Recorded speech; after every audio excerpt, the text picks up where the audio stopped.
And welcome, everyone. Today, leader of the Islamic Revolution, Ayatollah Seyyed Ali Khamenei, spoke of U.S. miscalculations made over the decades when it comes to Iran.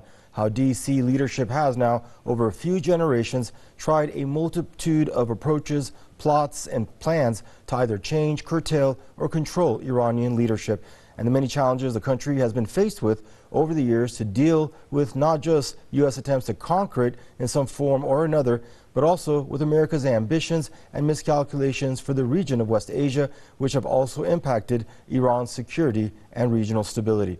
We'll discuss U.S. plots for Iran and why the country's leader refers to them as miscalculations in this installment of your Press TV Spotlight.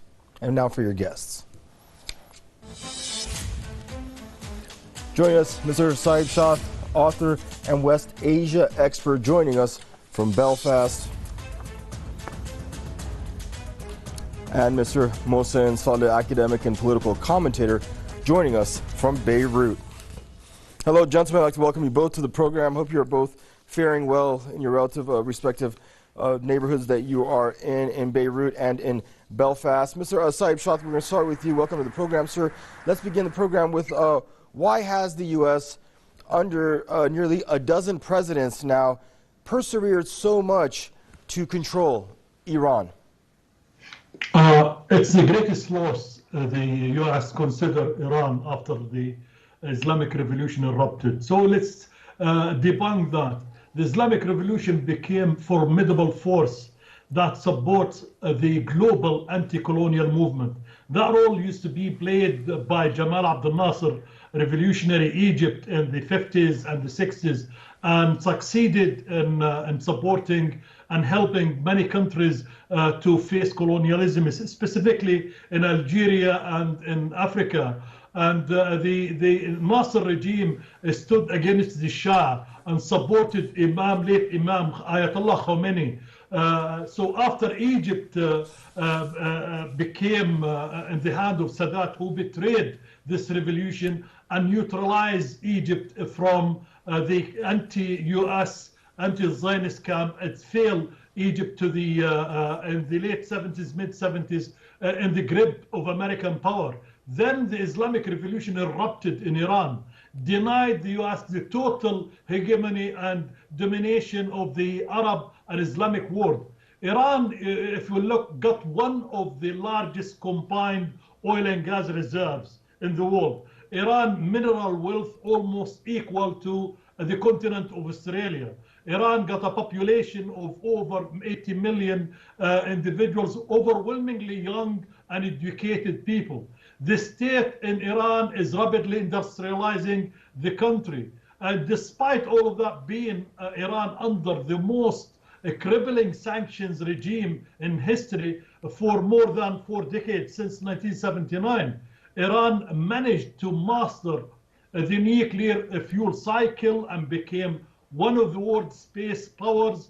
Iran, there are 10 space powers in the world. Iran in that camp. Iran increased its scientific contributions and output to become #1 science and contributor and a producer in West Asia. This is ahead of the Turkish and ahead of the Zionist entity. It's considered the 16th leading country in science in the world. Iran is a leading country in nanotechnology. It's ahead of a lot of countries. During the Shah regime, Iran was the milking cow for the US. Before that, it was the British milking cow. I want to give you this figure. More than 40% of the money and the wealth the British Empire used to rebuild Great Britain after the Second World War II, where we know Britain was nearly half of it was demolished by the German Nazi missiles. And that money came from one country alone, Iran. 40% of the money used to build Britain came from Iran. This is a huge amount. So from 1953, once a former Prime Minister Mossadegh nationalized the Iranian oil and made Iran sovereign over its resources and the country, the CIA, the head of the unit of the CIA in Iran used to be the grandson of Roosevelt, Kermit Roosevelt his name, plotted with the British and a lot of thugs and mafia and gangs to achieve.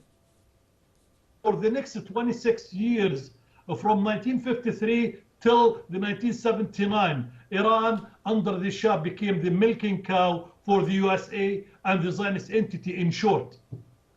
Thank you, sir. And Mr. Mohsen Saleh, thank you for your patience and welcome to the program, sir. Now, one can argue to actually Mr. Saib Shah's point that the miscalculations from the U.S. started even before the Islamic Revolution in their when they try to identify the capacity of the Shah, what he can, what he cannot control, his level of control over the country, his strength as a leader, even after before the revolution, to identify the opposition to the Shah, their unity, their cohesion, their strength, their ability and potential to carry out a successful revolution. All these were serious miscalculations that one can argue were a series of colossal missteps by U.S. leadership.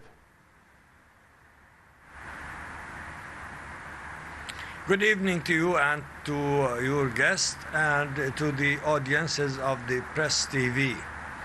Thank you for having me. I guess the Americans and the Western powers, they miscalculated their understanding of the new way of controlling or regime or leadership.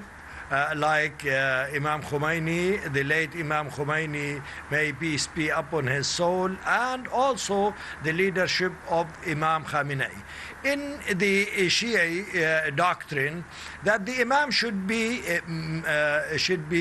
inhabited or at least inherited by some gifts that would see in the eye of God, in the eye of the people as well, and to see their interest and their future and their way of living. And that's how people could embrace this revolution led by Imam Khomeini, because he talked their language, he spoke to their ideas, he also their conscience and their religion and their political career as well, and to their scientific mind in the same manner. And also he could collect all the elites, even from the army and also from the academic elite, to look at what kind of leadership or what kind of regime was at the time of Shah. And also in the other side, Imam Khomeini, may peace be upon his soul, he was a leader in terms of the issues of the Islamic world, especially the Palestinian issue, occupied, usurped and raped by the Zionists, also helped and enabled by the West and the United States. And Imam Khomeini called the Muslims in order to fight for their independence, for their sovereignty, for their preserving their wealth and their power. Unfortunately, some of the Arab states, they initiated a war in order to put down these feelings and these sentiments and these doctrines and these teachings of Imam Khomeini. And also they tried to damage, to destroy Iran in order to return it to the Shah's regime, of course, with the help of the Americans and with the help of the Western powers and with the, of course, Arab monies. But actually, they could not. Iran continued their power, they continued their march in order to free the oppressed in this world, especially in West Asia, and becoming the first power in this region. Thank you. And, and before you continue, I want to actually put exactly what you just said to Mr. Saib Shah. Mr. Shah, Mr. Mohsen Saleh says some interesting things. Even immediately after the Islamic success of the Islamic Revolution, we saw the U.S. Rally behind Saddam and Western allies rally behind Saddam Hussein, thinking it's a new Islamic establishment, it is in transition, it must not be strong enough to be able to defend the country. Another serious miscalculation in supporting Iraq's invasion of Iran. You see what happened in there before the sudden invasion of Iraq, which was bankrolled by the Gulf states, United States of America and Western allies, open arsenals for this attack on Iran. The Iranian military itself, the suppliers from the United States of America and West Europe, and the maintenance companies of Western European and United States of America, who were hired by the regime, Shah regime at the time, to maintain the airplanes, to maintain the weaponaries, to maintain the bases, they nearly decapitated these weapons and run away from Iran and left most of the capabilities of the Iranian army are in ruin. And so this sudden attack on Iran, while its own military capabilities were minimized at the time, it took a few months just from the revolution to rebuild on that, what left from that army with so little of the military equipment, to capture again all of its territories in a few months, just a few months. Imagine the might behind Iraq was there is United States of America, the West, the Gulf Arab states. I would say the whole Arab League, maybe apart from Libya, Algeria, Syria at the times, and Yemen. Those countries didn't. But when you see that kind of attack, you'll understand there is a will and there is a leadership and there is a will of the nation to stand and to regain its sovereignty, and they did. It's a very unfortunate war. All the people in West Asia, and especially in the Islamic and the Arabic war, you couldn't believe what damage done that war to the coherence of the Muslim nation and to the cause of Palestine. Since the first thing, the Islamic Revolution of Iran, 1979, declared and asked Iraq to open the borders for its own volunteers to go to fight to liberate Palestine. This is a lot of the Palestinian people were so excited and waiting. Those, instead of crossing by land, a lot of volunteers arrived by air to Damascus and then goes to Lebanon. We've seen hundreds of thousands of them coming to aid of the Palestinians at the time in the 80s in Lebanon or in Syria. So this is can show this religiously believed in, revolutionary, ideologically believed in. It was a change, a game changer in the Middle East. Since, as I said earlier on, Egypt fell to the grips of the United States of America. Imagine if Iran stayed in the Shah hands, which mean both countries now, which is the biggest countries of the Arab world and the Islamic world at the time, in the hands of the United States of America. We know Iran, Turkey is part of NATO. So the whole area will be decimated, will be annihilated, will be destroyed, will be controlled by the Zionist entity. But today we can see a small slither of land called Gaza facing the almighty United States of America with its own Delta Force and the whole Zionist entity, which is all the arsenals of the West open to support it, and it's still the people today from the north of Gaza or the south of Gaza facing that empire. And Mr. Mohsen, and thank you, Mr. Saib Shah. Mr. Mohsen Saleh, and I'd like to fast forward till today. When we speak of Iraq and other regional, not just Iran, but regional miscalculations by the U.S. is still trying to drive a wedge between Baghdad and Tehran. Today, Mohammed Shia al-Sudani sat down with Iran's leader as well as President Masoud Pezeshkian to forge closer ties, more cooperation, more bilateral friendship and trade in multiple sectors. Your thoughts on these miscalculations, not just back in the 80s, but today in 2025, as the U.S. and the regime in Tel Aviv are persevering still to turn Iraq into an Iranian enemy, another miscalculation which has been futile for them.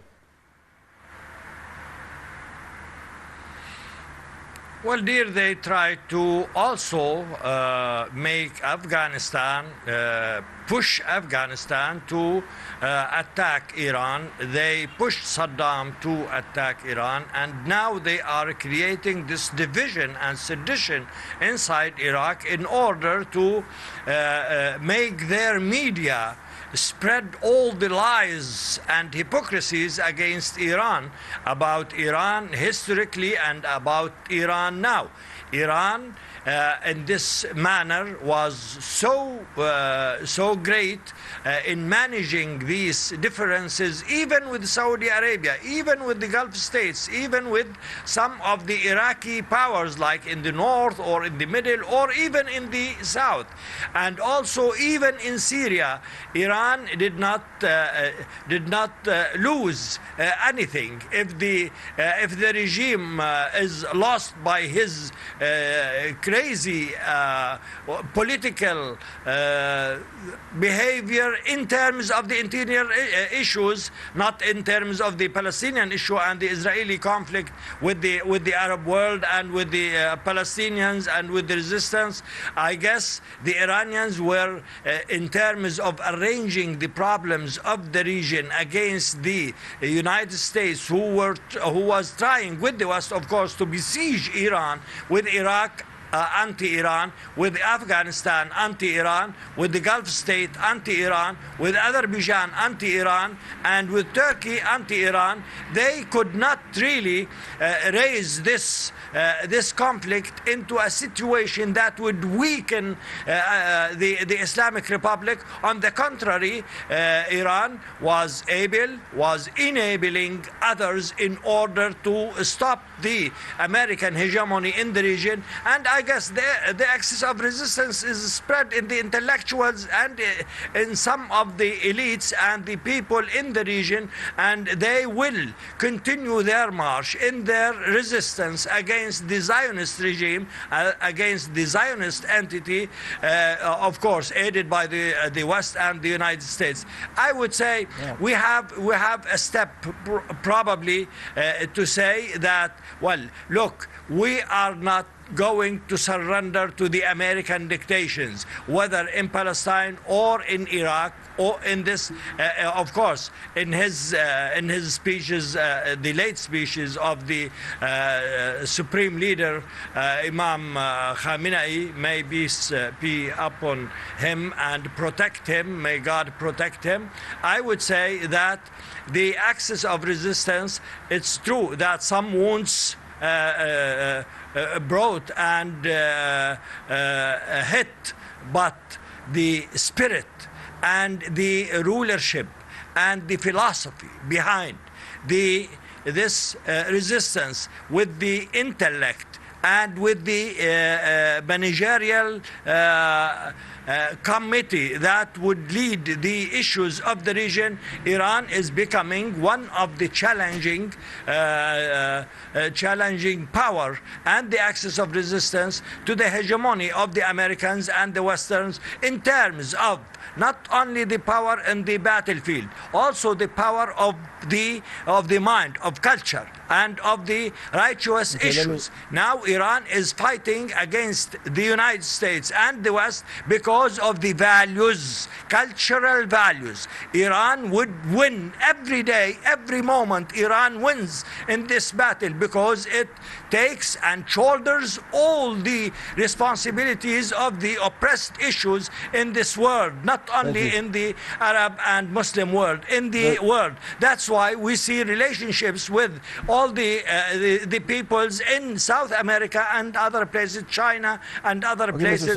We see Iran on the front of these people. Yes, I didn't mean to cut you off, but we only have limited time. I want to get back to Mr. Shah and back to you if I can one more time. Mr. Shah, I jotted a few things down with respect to a list of miscalculations over the years by the U.S. U.S. has tried to weaponize the media against the Islamic establishment, against the Iranian nation, has demonized the country politically, across the media, across internet, anything you mentioned, questioned its nuclear ambitions, questioned its support for Palestinians, its opposition to occupation, apartheid, and genocidal Israel, ostracized the country for its missile program, its deterrent missile program, and even tried to weaponize protests within the country against the government. How have those dividends so far paid off for U.S. leadership and its intelligence apparatus? The United States of America is doing that for a long time. They try to weaponize even Islam itself in creating from the alliance of Baghdad in the 50s to destabilize all the liberation movement in the area, calling them they are anti-Islam and this and that. At the time, this was engineered by the U.S., CIA, the Saudis, the Turks, and it's failed. And today, even during the Arab Spring, the same thing, and they brought the Takfiri groups. They used it in Afghanistan, and they used it in Iraq, and they used it in that. But at the end of the day, it failed. When you see a leader like Soleimani, they couldn't even counter his intelligence in way of facing this terror and this media and strategically plan to defeat these projects. They go to assassinate him when he tried to break peace between the Iranian and the Saudis, because they want to make sure in the region,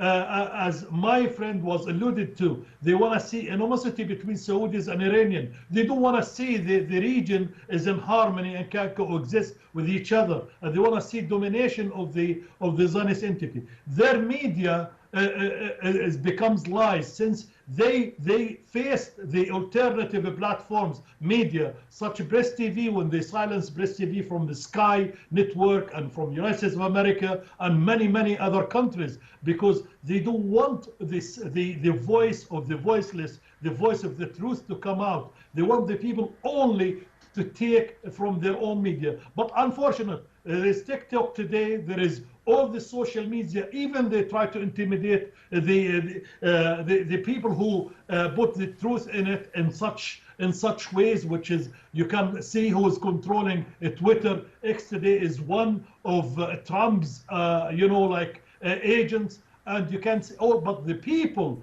in the streets in Europe, in the United States of America, around the world, don't buy any of what the media, the official media, spoke at them. They know it's all response. Take an example, the BBC. The BBC is a huge media establishment, was exposed totally. It's been fake news, and it's been only behind the Zionist entity and whitewashing genocide in Gaza. And that goes for other media outlets in the United States of America. We only have about 1 minute left, Mr. Saleh. Please, really quick. The U.S. to this very day still believes, we hear from incoming President-elect Donald Trump, that through sanctions, through force, through sabotage, through manipulation, that the Islamic establishment will somehow drop to its knees, submit, and beg the Americans for mercy. You have less than 1 minute left. Your final thoughts, please.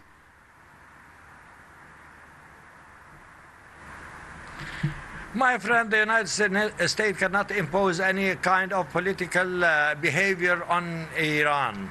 Iran is a free country. Iran can manage itself in terms of economic, in spite of all these sanctions against Iran. Iran won the war in terms of economy, in terms of political challenges, and in terms of the issues in the region. No Trump, no Biden, none of the presidents could challenge Iran and could win with Iran. Iran is not only stubborn, but convinced in terms of its ideological and political regime.